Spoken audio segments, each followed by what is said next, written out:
Chapter 1. Neville, the part-time barman, drew back the polished brass bolts and swung open the saloon bar door of the Flying Swan. Framed in the famous portal, he stood yawning and scratching, a gaunt figure clad in Japanese silk dressing gown, polka-dot cravat, and soiled carpet slippers. The sun was rising behind the gasometers, and in the distance, along the Ealing Road, the part-time barman could make out the diminutive form of small Dave the postman beginning his morning rounds. No mail as usual for the Four Horsemen, more bills for Bob the bookie, a small brown parcel for Norman's corner shop, something suspicious in a large plain envelope for Uncle Ted at the greengrocer's, and could it be? Neville strained his good eye as small Dave approached, tunelessly whistling the air to Orange Clawhammer. A postcard? The wee postman trod nearer, grinning broadly. As he drew level with the part-time barman, he winked lewdly and said, "Another." Neville extended a white hand to receive the card, but small Dave held it below his reach. "It's from Archroy," announced the malicious postman, who greatly delighted in reading people's mail, "and bears an Ararat postmark. It says that our lad has discovered," Neville leant hurriedly forward and tore the card from his hand, "has discovered the remains of Noah's Ark upon the mountain's peak, and is arranging to have it brought back to England." Neville fixed the little postman with a bitter eye. "And you could tell all that by simply reading the address?" he snarled. Small Dave tapped at his nose and winked anew. "I took the liberty of giving it the once-over," he explained, "in case it was bad news. One can never be too careful." "One certainly can't." The part-time barman took a step backwards and slammed the Swan's door with deafening finality upon the dwarfish scrutineer of the Queen's mail. Neville took a deep breath to steady his nerves and turned away from the door.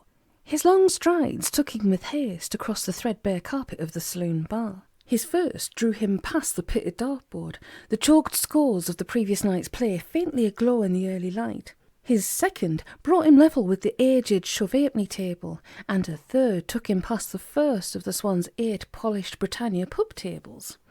2 more soundless strides, and Neville halted involuntarily in his tracks. Before him stood an object so detestable, so loathsome, and so mind-stunningly vile that the postman's irritating habits paled into insignificance. The Captain Laser alien attack machine. Its lights blinked eternally, and a low and sinister hum arose from it, setting the part-time barman's ill-treated teeth on edge. Installed by one of the brewery's cringing cat's paws, the thing stood, occupying valuable drinking space, and was as hated by the Swan's patrons as it was possible for any piece of microchipped circuitry to be hated. Neville caught sight of his face reflected in the screen, and surprised even himself with the ferocity of his expression.